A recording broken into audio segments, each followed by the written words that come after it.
Bismillahirrahmanirrahim. Alhamdulillahil mahmudi ala kulli hal, al-mawsufi bi sifatil kamali wal jalal, lahul hamdu fil ula wal akhirah, wa ilayhi ar-raj'a wal ma'al. Ashhadu an la ilaha illallah wahdahu la sharika lah, wa ashhadu anna Muhammadan abduhu wa rasuluh. Allahumma salli wa sallim wa barik ala abdika wa rasulika Muhammad wa ala alihi wa sahbihi wa man sar ala nahdihi wa ihtada bihadihi wa istanna bi sunnati ila yaumiddin, amma ba'd. Yang dihormati pengurusi majlis, pengurusi ahli yang terkuasa dan imam-imam masjid, muslimin dan muslimat, para jemaah sekalian, Assalamualaikum warahmatullahi wabarakatuh. Alhamdulillah, kita syukur kepada Allah Azza wa Jalla kerana pada hari ini kita sudah berada di 5 hari bulan Muharram 1442 yang orang sebut tentang ma'al hijrah. Berhijrahlah kita daripada tidak baik kepada baik, dan berhijrah kita daripada malas kepada rajin. Berhijrah juga kita daripada beribadat musim PKP di rumah ke masjid. Hak ni nampak tak apa jadi. Ni hak yang ketiga ni. Sebab ramai imam-imam masjid kata, dia kata, ustaz, nampak tak berapa meriah. Anak kata boleh jadi dia orang ni biasa jadi tu imam rumah. Dia panggil imam interim, nyepakat tak letak jawatan. Kurang. Kalau kita kira dengan penjarakan, patut nyepak keluar tak? Bukan masjid-masjid ni meriah sama dah ni. Masjid-masjid lain, dia kata, ustaz, mari dulu banyak ni ke? Masa lepas PKP, penjarakan banyak, ramai ni juga. Bermakna, kau kurang, kau ramah. Jadi sekarang ini menjadi tanggungjawab kita para jemaah sekalian, bagaimana kita nak kempen kembalikan semula ahli-ahli jemaah kita ni ke masjid. Inilah di antara sebabnya nak bawa satu risalah. Kita bagi risalah ni kepada para jemaah sekalian. Tajuk dia Salatul Jamaah. Hukumnya, hikmahnya, faedahnya ada belaka di sini. Tujuan kitanya supaya para jemaah boleh baca dan boleh pergi kempen kawan-kawan kita supaya kembali semula ke masjid.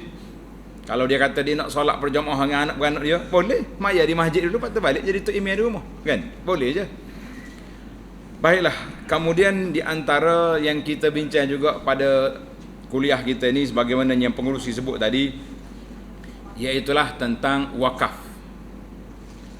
Jadi ana fokuskan kepada tajuk kita, iaitulah tentang 10 perkara. Ingat, kita punya tajuk 10 perkara amalan pahala mengalir ke dalam kubur selepas kita tidak ada. Tak ada atas dunia. Ini sangat penting bagi kita para jemaah sekalian. Kita duduk atas dunia ni tak lama. Nak banding dengan duduk dalam kubur. Cuma kita tak tahu bila akan berlaku kiamat. Allah Ta'ala saja yang maha mengetahui tentang tarikh kiamat, kan? Kalau ada orang buat tahu tu, kira tak tahulah senang. Ada orang buat tahu ni. Orang putih tulis buku tu, kiamat pada tarikh 2012. Hari ni 20, tak kiamat lagi. Ada juga ramalan-ramalan daripada sebahagian daripada peramal. Dia kata umur dunia ni 1400 tahun. Hari ni sudah 1400 berapa? 42 dah. 40 tahun sudah berlalu. Tak lepas juga. Hak betulnya, kata di para ulama, kiamat itu 2 kategori. Tuan-tuan kena tanda. Tulis, lepas pada ni kita nak tanya soalan. Kiamat itu berapa kategori ada? 2. Yang pertama dia panggil kiamat kecil. Bila akan berlaku?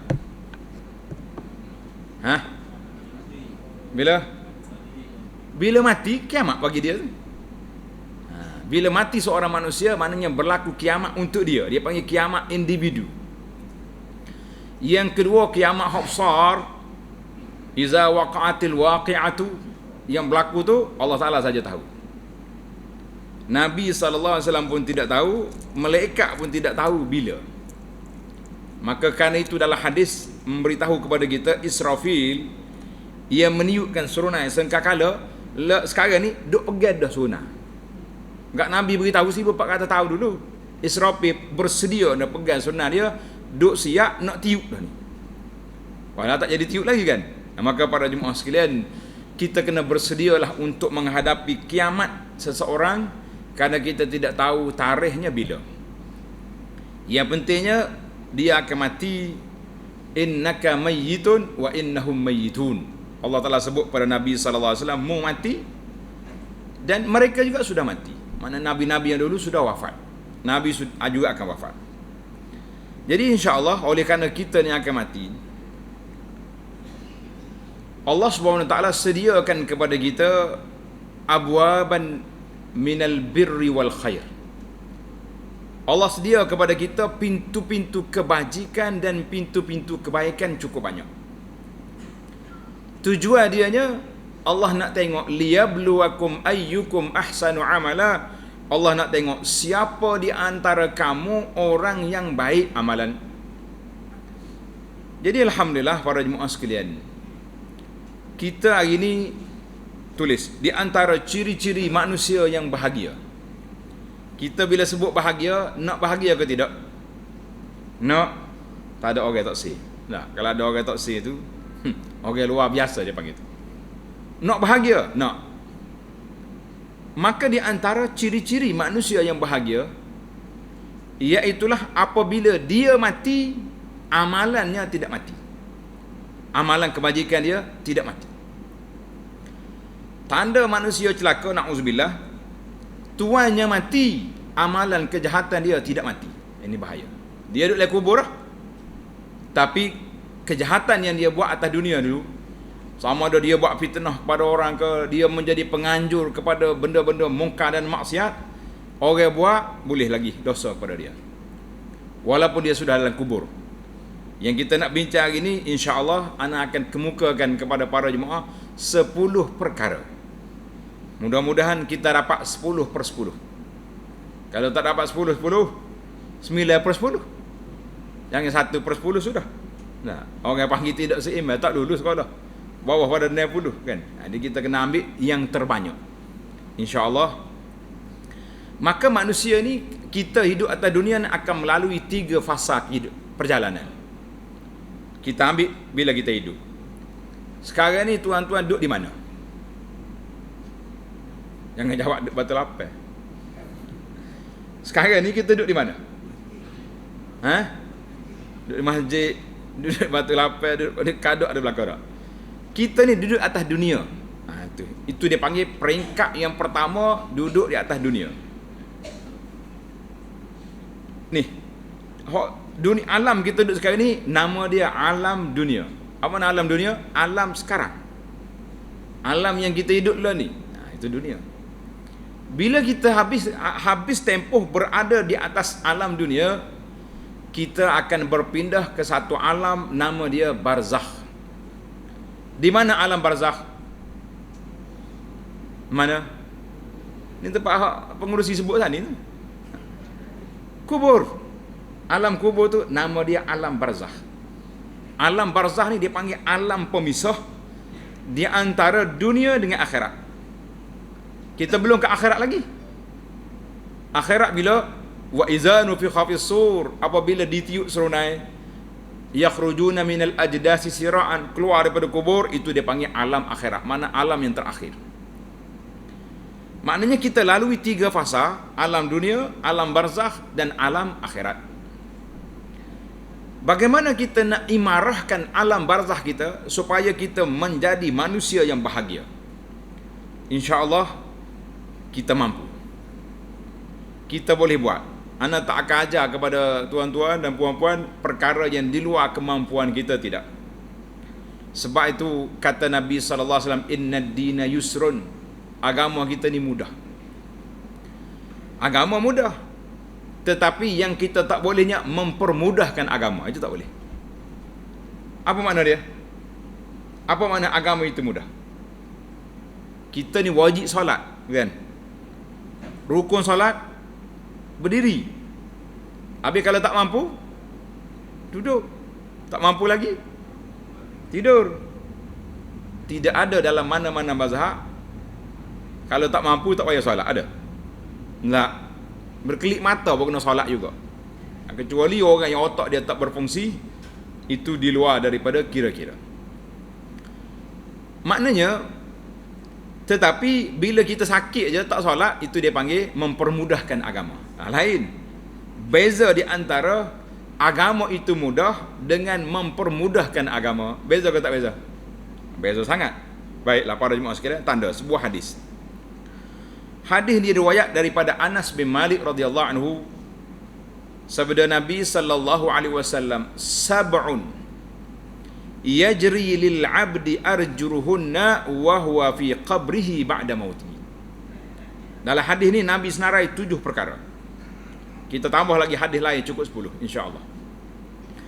7 perkara akan bergerak, berlaku kepada seorang hamba, pahala dia mengalir walaupun dia sudah berada dalam kubur lepas dia mati. 7 perkara. Tanda. Yang pertama, man 'allama ilman. Siapa dia mengajar ilmu. Yang kedua, au ajra nahran. Dia pergi gali sungai. Kita buat tali air ke, mula orang nak menanam sayur, orang nak buat padi, orang nak buat tali air, itu dia panggil nahran. Au hafara bi'ran, ataupun dia gali telaga. Tak kira lah telaga sungguh ke telaga boring, yang penting ada air untuk sumber orang nak minum. Yang keempat, au gharasa nakhlan, ataupun dia tanam pokok kurma. Ni berat kita ni. Pokok kurma tak ada sini dah. Ada jadi perhiasan, buah sekali Kota Baru tak buah dah patut. Kan? Yang keempat, au bana masjidan, ataupun dia bina masjid. Yang ke berapa? Yang kelima, au warrasa mushafan, ataupun dia tinggalkan Quran. Mana kita wakaf Quran, beli Quran suruh orang baca. Au taraka waladan yastaghfiru lahu ba'da mautihi, ataupun dia meninggalkan anak yang boleh berdoa untuk dia. Dalam hadis ini sebut ilmu, gali sungai, tali air, gali telaga, tanam pokok, bina masjid, wakaf Quran, meninggalkan anak-anak yang boleh apa? Boleh berdoa untuk dia. Maka itu ada lagi dalam hadis lain, kita akan sambung lagi. Au baitan libnis sabil, ataupun kita buat rumah untuk pengembara, orang-orang miskin yang tak mampu nak pergi, kita tolong bina rumah orang miskin dia panggil, kan? Au mata murabitan fi sabilillah. Ni adalah hadis lain ni, kita sambung nak cukup 10. Ataupun dia mati murabit ni berjihad fisabilillah, atau bina tempat pengajian, bina masjid, pondok, balasah. Ini semua ni di antara tanda-tanda orang yang bahagia insya-Allah. Baik para jemaah sekalian, hadis yang pertama tadi hadis rawahul Bazzar, dikeluar oleh Imam Al-Baihaqi dalam Syu'abul Iman dan lain-lain dengan sanad yang hasan. Baik, saya pergi kepada satu-satu. Kita nak masuk kepada hadis yang kita nak bincang ni. Yang pertama, bekalan yang pertama iaitu ta'limul ilm. Kita mengajar ilmu. Hari ni alhamdulillah, orang yang ada ilmu dia boleh mengajar. Orang yang tak ada ilmu, dia menyampaikan apa yang telah diajar oleh orang. Boleh ke tak boleh? InsyaAllah boleh. Kadang-kadang orang ni kata, "Hei, saya ni tak pandai nak mengajar." Dalam sebuah hadis Nabi SAW, Nabi kita bersabda, "Ballighu anni walau ayah." Nabi kata apa? "Ballighu anni walau ayah." Musampaikan daripada aku walaupun satu ayat. Ulama hadis ambil 3 perkara yang Nabi kita beri. Yang pertama, balighu, sampaikan. Yang kedua, anni, kita nak sampai itu apa? Ilmu daripada Nabi sallallahu alaihi wasallam, kita sebarkan sunnah. Yang ketiga, walau ayah, walaupun satu ayat, kata di ulama, itu satu kelonggaran ataupun keringanan daripada Nabi sallallahu alaihi wasallam. Nabi tak suruh kita ajar banyak. Contohnya tuan-tuan boleh belajar ilmu solat sunat, ilmu solat berjamaah di masjid. Boleh tak boleh kita balik jumpa anak-anak kita, jumpa kawan-kawan kita, jiran tetangga, kita bagi tahu pada dia kelebihan solat berjamaah. Pandai ke tak pandai? Kau tak pandai? Tak pandai apa lama dengan 27 darjat. Dalam kertas ni ada lah. Balik baca ni tak apa dah. Mari minum air teh rumah saya. Sambil-sambil itu kita baca risalah ni ke dia. Boleh. Nabi beri 3. Sampaikan anni. Anni tu nak hak daripada Nabi SAW. Jangan duk ajar hak pelik-pelik. Ayah maknanya ringkas je kita boleh ajar. Maka siapa yang menyampaikan ilmu, kita pandai Al-Quran, kita ajar orang baca Fatihah, kan? Maka orang kita beramallah dengan ilmu yang kita ajar. Ilmu itu setiap kali dia beramal akan sampai kepada kita setelah kita berada dalam kubur. Masya Allah. Ini di antara ilmu yang kita kena tinggalkan. Kata di orang, dulu para ulama mati meninggalkan kitab-kitab. Saya buat contoh seorang ulama besar dalam Islam ni, nama dia Al-Imamun Nawawi. Raja dengar nama Imam Nawawi? Raja? Apa dia nama dia? Dia kata Nawawi. Tanya apa lagi? Tak. Macam Imam Syafi'i juga. Imam Syafi'i raja dengar nama. Siapa dia tahu nama dia? Ya? Bunyi jawab tapi jauh. Muhammad bin Idris. Lama lagi. Kalau tanya Imam Ghazali, sudah dah. Imam Ghazali lagi mudah nama dia. 3 kali Muhammad. Muhammad bin Muhammad bin Muhammad. Ghazali itu gelaran. Baik. Biar nama tu. Imam Nawawi rahimahullah ta'ala, dia mati umur dia 40 lebih, tak sempat nak kahwin, tak ada anak, tapi sampai hari ni anak dia beribu-ribu di atas dunia. Boleh kata pagi, petang, siang, malam ada je orang berdoa. Qala Nawawi rahimahullah. Panjang umur tak panjang umur dia? Panjang umur. Itu yang dikatakan dia mati, ilmu dia tidak mati. Ini tapi kalau kita pergi ajar ilmu pelik-pelik. Satu masa dulu masyhur di tempat kita ni, nama dia ilmu isi. Pernah dengar nama ilmu isi? Pasal jenis niat saja, pakai niat. Allah irham bapak saya dulu, ayah kita, pernah dihantar oleh pejabat agama suruh debat dengan buat ilmu isi. Orang tanya dia, Tok Guru, ada ke ilmu isi? Ada. Tak pakai tak semaya? Ada lah. Isi juga apa? Isi neraka, jawab dia. Mudah jawapan dia. Nah, muka tak semaya, tak apa. Isi neraka, jawab dia, mudah. Ramai kali orang-orang lama-lama kena arwah ayah kita ni. Allah yaghfirlu. Wahai Pak Desa. Mana ini dia kata ilmu yang bermanfaat. Tapi sekarang ni kita ada satu lagi ilmu yang bermanfaat yang kita boleh tinggalkan. Dia panggil sautul alim, suara orang-orang alim. Dengan alat-alat rakaman ni terkumpullah ilmu dia, insya-Allah. Baik, saya tak ada ilmu, kita tulis sebarkan, ambil video, ambil link yang kita duduk mengaji ni, hantar ke orang. Itu termasuk juga menyebarkan ilmu yang bermanfaat. Kita kata alhamdulillah. Mampu tak apa kita sebar? Semua kumpulan ada mazhab. Sekarang ni satu kumpulan nama dia mazhab Wasafi. Kenal mazhab Wasafi? Tak kenal guna ada 4-5 grup sore-sore tu dah. Masuk dalam grup tu, hak kita jumpa hak kuliah molek-molek, nasihat yang baik-baik, ajaran-ajaran yang galakkan beramal, kita masuk hak comel-comel, boleh pahala kita insya-Allah. Itu dia panggil ilmu yang bermanfaat. Yang kedua, bekalan yang kedua dia panggil ijra'un nahri. Kita gali buat sungai. Sungai tu besar, buat tali air, dia panggil jadawil. Jadawil ni tali air. Contohnya kita sekarang ni, kita kawasan kita ni banyak orang nanam padi. Betul tak? Tadi ni perlu kepada air. Maka kita buat tali air masuk dalam kebun kita, masuk dalam kebun orang lain masuk. Itu juga termasuk di dalam bekalan-bekalan yang baik. Walaupun kita sudah mati, air itu duduk mengalir dalam kebun orang, mengalir dalam kawasan-kawasan yang diguna oleh manusia. diminum oleh hayawan, ikan-ikan duk ala tu.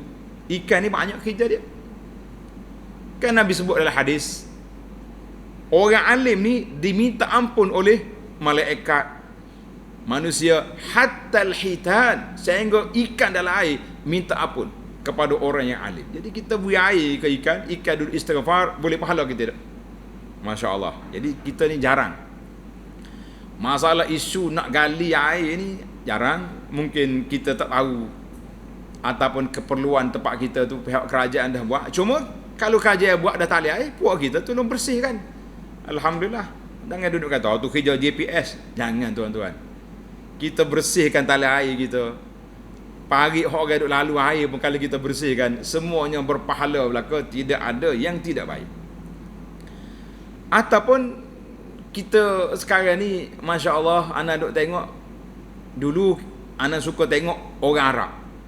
Orang Arab ni kalau rumah dia besar, ni orang sekarang je pergi Mekah tengok kan, pagar orang Arab ni tinggi-tinggi.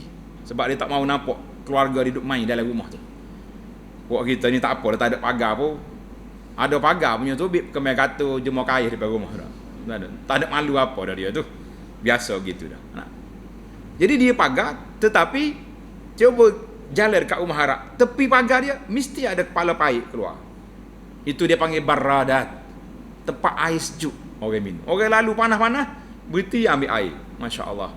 Dia tahu betapa besarnya nikmat menyediakan air. Yang ketiga yang disebut dalam hadis Nabi sallallahu alaihi wasallam, dia panggil hafrul abar. Kita gali telaga. Di tempat kita mungkin kita tak terasa sangat sebab banyak air. Tetapi ada beberapa kawasan yang menghadapi masalah air. Kita tu selalu duduk sibuk-sibuk. Duk marah kau syarikat air, duk marah kau kita marah hari ni, tak mari juga air. Apa kata kalau kita berpakat ramai-ramai, masyarakat kita di kawasan ni, mari kita pakat gali telaga. Mari kita buat air boring, berapa ribu habis. Setiap orang minum air kita, hayawan minum, dapat pahala. Sahabat tanya, wa inna lana fil bahaimi ajra. Dia kata, ya Rasulullah, binatang pun boleh juga, boleh pahala juga. Nabi kata, fi kulli zati kabidin ratbatin ajrun. Setiap binatang, benda yang bernyawa guna air kita, semua boleh pahala belaka. Lembu mari minum air, kambing minum air, kucing minum air, semua boleh pahala belaka. Kalau manusia, apa lagi kira? Ingat ke tidak cerita hadis yang Nabi kita sebut, seorang laki-laki masuk dalam telaga, dia minum, ambil air. Jangan pelik, telaga Arab ni bukan macam kita ni, dalam tahu, turun apa kata naik dah. Telaga dia boleh turun, besar. Kalau di Madinah tu telaga nama dia Bi'ru Rumah. Hak dibeli oleh Sayyidina Osman daripada Yahudi di Madinah. Waktu mula-mula anak pergi Madinah dulu, boleh masuk telaga tu. Dia ada tangga turun sampai bawah. Telaga dia turun bawah.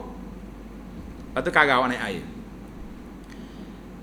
Kemudian si laki-laki ni bila dia turun minum air, dia tengok-tengok, anjing duduk jelak-jelak tanah ni, mana lapar dia. Dahaga dia pun turun, ambil kasut dia, masuk air, dia ke kasut, gigit, naik ke anjing minum. Maka fasyakarallah, Allah Ta'ala ampunkan dosa dia dengan sebab beri minum ke anjing. Itu sahabat kejut, ya Rasulullah, wa fil bahaim ajra, beri minum binatang boleh pahala. Nabi kata sallallahu alaihi wasallam, setiap makhluk yang ada jantung, yang bergerak, semuanya boleh pahala belaka. Kita kata Masya Allah, tabarakallah.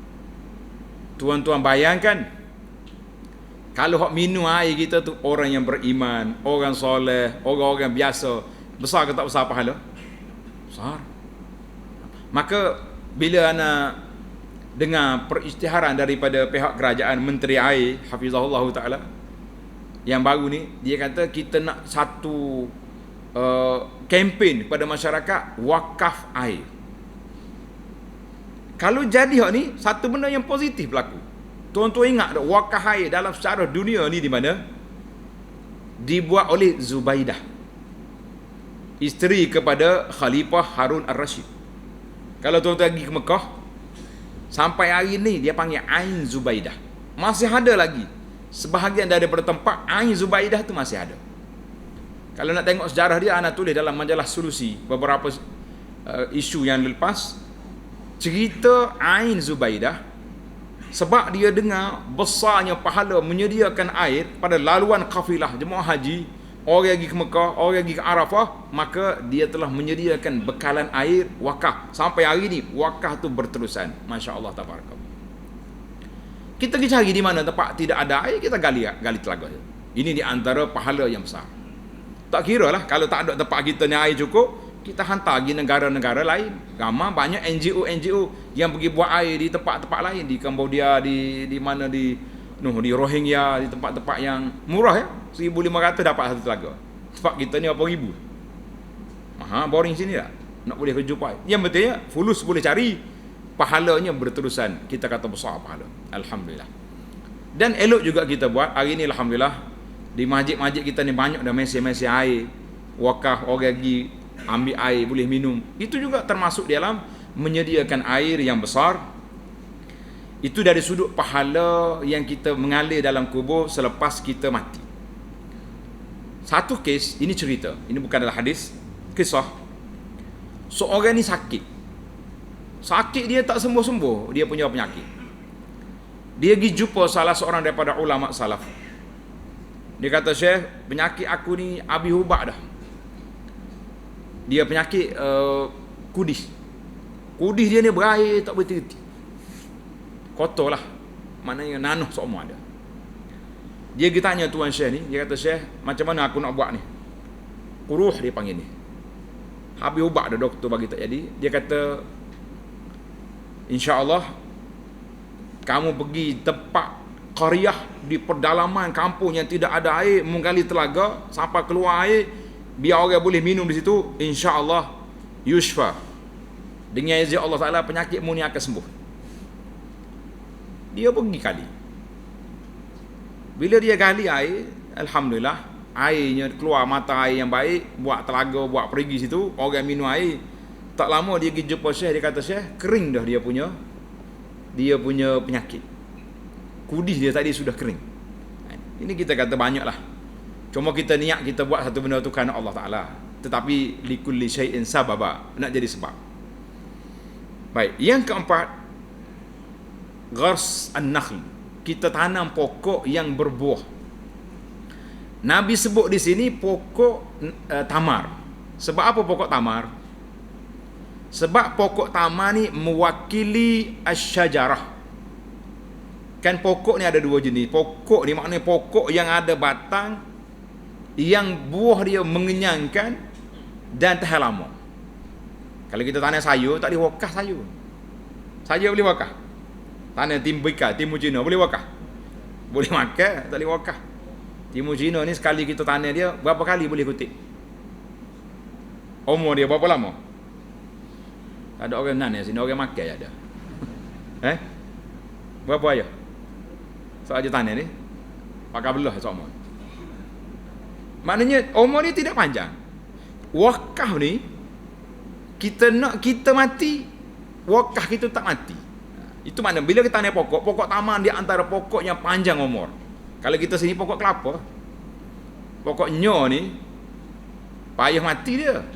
Nah, lepas tu satu lagi dia muda semua nyo. Arwah ayah ni kata umbuk kelapa tak tua.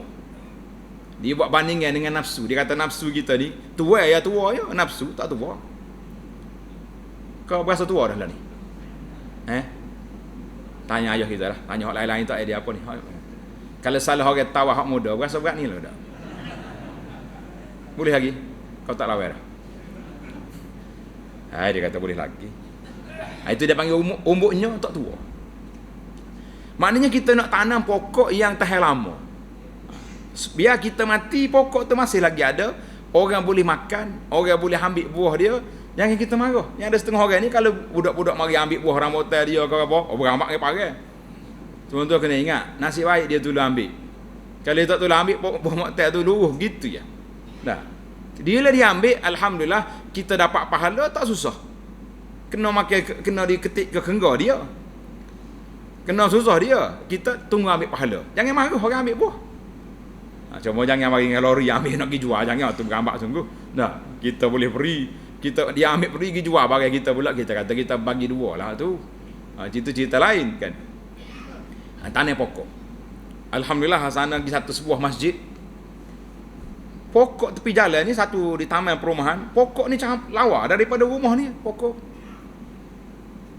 Lepas kita pun sambil duduk minum air dengan orang yang sahabat yang jemput anak ni, kata pokok mari mana? Bandar yang mana mari tanah sini? Dia kata lah, kami ahli kuasa masjid pakat kita tanam pokok. Pokok jambu ada, pokok ni Masya Allah. Dia kata alhamdulillah budak-budak kapur ni tak payah beli buah, boleh ambil, nak makan ambil, jangan kutip boleh guni pergi jual sudah. Ini di antara salah satu daripada cara bagaimana kita nak pelbagaikan saham kita ketika dalam kubur. Kita kata alhamdulillah. Yang kelima, kita kena bina masjid. Kata Nabi sallallahu alaihi wasallam, man bana masjidan, siapa dia bina masjid kerana Allah Taala, bukan kerana nak suruh orang puji kita hebat gini-gini. Sekarang ni jangan. Nah, masjid besar-besar. Lepas tu atas masing-masing lah, atas niat lah. Kadang-kadang masjid besar, orang pula tidak ada, itu rugi. Kita bina masjid ni kerana Allah SWT, maka Allah Ta'ala akan bina sebuah mahligai untuk dia dalam syurga. Masjid, jawab dia mahligai. Besar mana masjid, satulah kita dapat. Ini satu keuntungan yang cukup besar. Kita bina masjid. Sekarang ni masjid kita ni besar kau kecil? Masjid kapur ni besar kecil?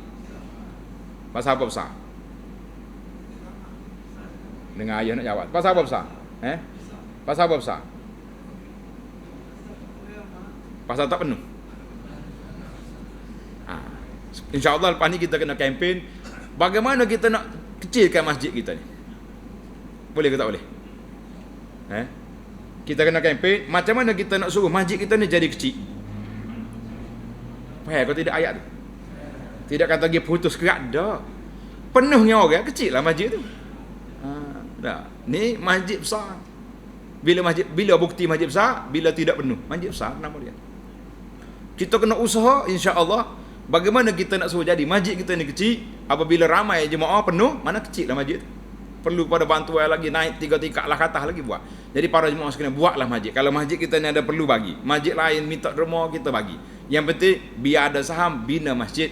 Nabi sebut dalam hadis, walau kana kamafhasiqata, sebesar sarang burung pun buat juga masjid. Maknanya orang tak buat masjid besar sarang burung, maknanya kita mampu beli satu bahagian di masjid sebesar sarang burung. Setengah masjid dijual kaki, sekaki 200 berapa, beli sekaki. Boleh banyak tu dia syurga. Alhamdulillah kita ada tapak kan. Ini kita kena buat. Yang keenam, tauris al-masahif. Kita ambil Quran, tapi jangan beli letak tak tahu kalau Quran ni tak jadi. Kita kena beli Quran, pergi letak di tempat orang baca. Letak mana? Tempat orang baca. Sebab kalau setakat beri Quran orang tak baca, rugi kita. Sekarang ni orang kempen wakaf Quran di Masjid Haram Mekah, Madinah. Tuan-tuan kena ingat, kita letak je, dia ambil lalu Masjid Quran. Jemaah marah, dia tahu apa ni, pekerja ni ambil Quran kita. Tuan-tuan bayangkan satu hari satu lori masuk Masjid Haram. Akan jadi gapo Masjid Haram kalau dia tak ambil? Jadi apa? Jadi stor Quran lah. Mana kita nak duduk? Satu lori satu hari. Musim haji, oh ramai orang. Orang ni 100, orang ni 50. Anda tahulah sebab kita duduk jaga jemaah haji, ustaz, orang kirim 20 buah Quran, orang ni 50 buah. Mana kalau selori sehari masuk Masjid Haram, tak ada tempat. Maka pihak kerajaan Saudi dia ambil Quran hak kita wakaf tu, dia tidak jual. Dia masuk dalam kotak, siapa-siapa saja pusat Islam, masjid-masjid seluruh dunia yang nak ambil, buat klik, letak di masjid. Cuma kena hati-hatilah para jemaah sekalian, kita nak pergi letak, kita tengok masjid ni banyak dah Quran, banyak dah. Ada orang baca ke tidak? Dia kata hak ni pun banyak dah. Jadi tak serta. Pergi cari di tempat-tempat yang orang baca Quran. Kita pergi di Mahat Tahfiz yang baru buka contohnya. Nah, tahun ni berapa orang pelajar baru mari? 100 orang. Saya nak bagi 100 Quran. Bui kau pelajar tu, biar betul-betul dia pegang Quran kita tu. Baru insya-Allah. Kalau kita tidak, insya-Allah boleh pahala wakaf tu, tapi pahala penggunaan tu tidak banyak.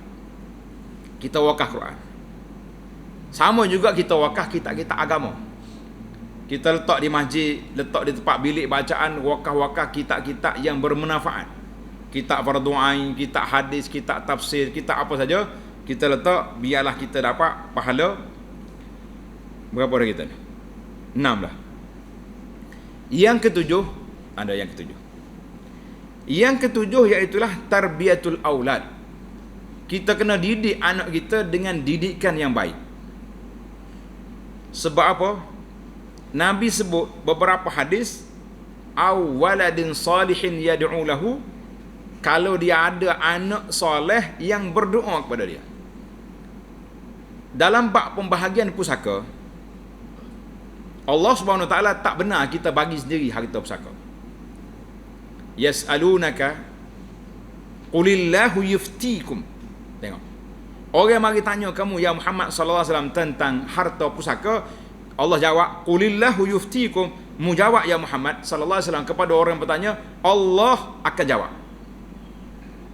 Maka kata di para ulama, dalam bab membagi harta pusaka, Allah tak wakil kepada malaikat, Allah tak wakil ke Nabi, Allah sendiri yang bagi harta pusaka. Sebab apa?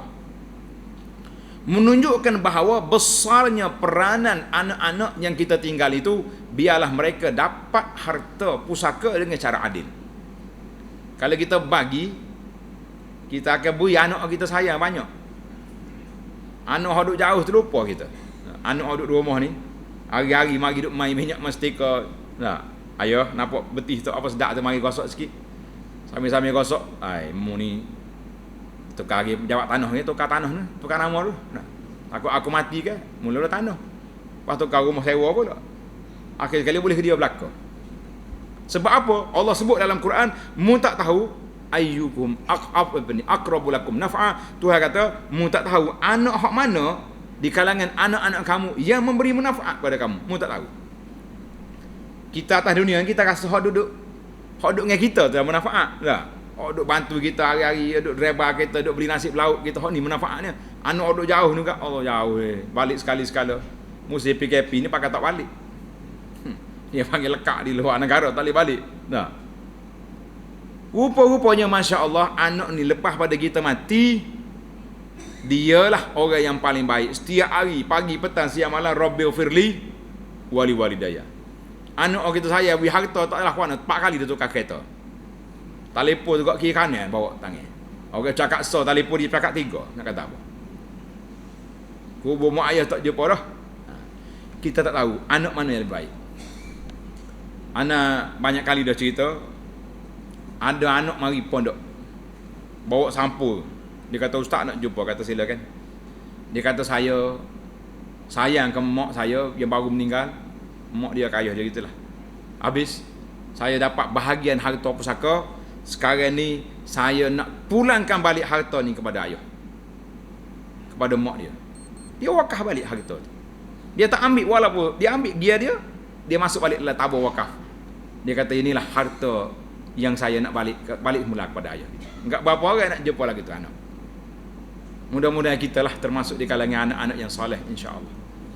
Didik anak-anak kita. Jangan terlupa, tuan-tuan tengok dalam satu kuliah yang anak ceramah, tajuk dia Masuk Syurga Sekeluarga. Orang-orang yang baik-baik, Allah Ta'ala akan kumpul balik kita di akhirat esok, satu keluarga duduk tepat dalam syurga. Masya Allah, tabarakallah. Kalau anak dia kurang darjat sikit pun, dia boleh syafaat ayah dia, naik darjat.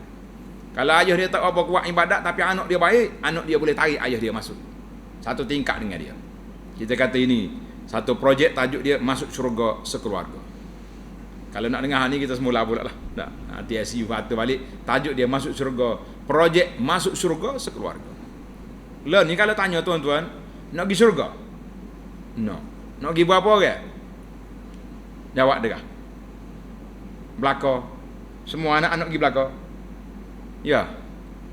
Boleh tanya lagi soalan? Mari kuliah ni berapa orang? Dia kata, ustaz mahir lah tu. Waktu pergi masjid dia seorang lagi. Waktu pergi surah dia seorang. Waktu majlis ilmu dia seorang. Waktu nak pergi syurga, pergi belaka. Macam mana? Anak saya belajar kalau anak-anak dia belajar juga pergi di masjid lain tak apa. Kita bimbangnya takut kita yang pergi masjid, anak kita duduk berguru dengan maha guru besar di rumah.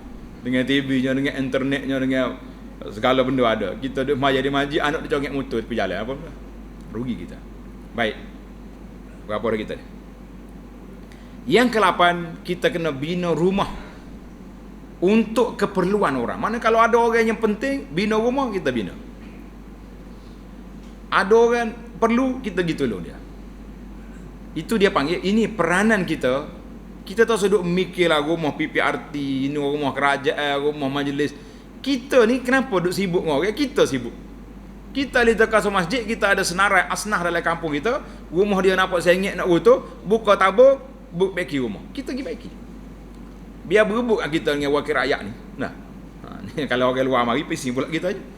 Jangan main. Sekarang ni ada NGO dia nak cari, tengok rumah-rumah muruk mari dia bagi baiki. Bila dia mari sibuk pula kita orang kapur ni. Jangan siapa orang luar marilah. Kita dalam kapur kita baiki. Jadi kita kena buat baiki rumah-rumah orang yang penting. Kemudian yang ke-9 iaitu orang yang mati dalam perjuangan dalam jihad. Itu tak apalah. Kita sekarang nak pergi jihad, nak pergi perang, tak boleh nak pergi dah. Sebab tu kata Nabi sallallahu alaihi wasallam, yughfaru lisyahid, diampunkan bagi orang yang mati syahid ni, iaitulah pada permulaan kali apa dia? Titisan darah yang terawal tu sudah diampunkan dosa dia. Kita kata masya-Allah tabarakallah. Baik. Yang ke seterusnya iaitulah kita bina tempat-tempat pengajian. Di mana ada tempat pengaji, mahat tahfiz, ada pondok, ada mana-mana saja. Kelah-kelah pengajian kita boleh bina, kerana itu di antaranya. Seorang ulama nama dia Imam Suyuti. Kita kenal Imam Suyuti ni kan. Imam Suyuti ni dia buat satu syair. Dia kata iza mata ibnu adam laisa yajri alaihi min fi'ali ghairin ashr. Apabila mati seorang anak Adam, maka tidak mengalir kepada dia amalan-amalan orang lain itu kecuali 10 perkara. Ada 10 perkara. Ulumun basuha. Yang pertama, ilmu yang kita sebarkan. Satu. Wada'a najlin. Yang kedua, doa daripada anak yang soleh. Waghars an-nakhli, tanam pokok kurma. Pokok-pokok yang kita kata pokok yang umum lah, pokok-pokok yang boleh dimakan, yang tahan lama. Was-sadaqatun tajri, sedekah yang berterusan. Warasatu mushafin, kita tinggalkan mushaf Al-Quran dan juga termasuk kitab-kitab agama yang bermanfaat. Waribatu saghrin, kita jaga sempadan daripada diceroboh oleh orang. Wahaf al-birri, gali telaga. Ijra'u nahrin, kita buat tali air. Wa baitun lil gharibi banahu ya'wi, kita bina untuk rumah-rumah untuk orang musafir, untuk orang susah. Au bina'u mahalli zikrin, ataupun kita bina tempat-tempat belajar. Ini Imam Suyuti bawa kepada kita 10 perkara. Ada soalan? Silakan. Kita buka soalan, takut mai ingat Imam entry ni. Nah, dia kaedah gini orang kaya. Kalau kita ceramah orang tak tanya tu dua sebab. Sebab yang pertama dia faham belaka. Tanya buat apa dah? Sebab yang kedua tak faham belaka. Pakai tak tanya. Jadi insya-Allah oleh kerana jemaah kita ni faham belaka dah, maka hamba berhenti sekat tu dulu. Subhanakallahumma wa bihamdika asyhadu an la ilaha illa anta astaghfiruka wa atubu ilaih. Wa sallallahu ala nabiyyina Muhammad wa ala alihi wa sahbihi ajma'in walhamdulillahi rabbil alamin.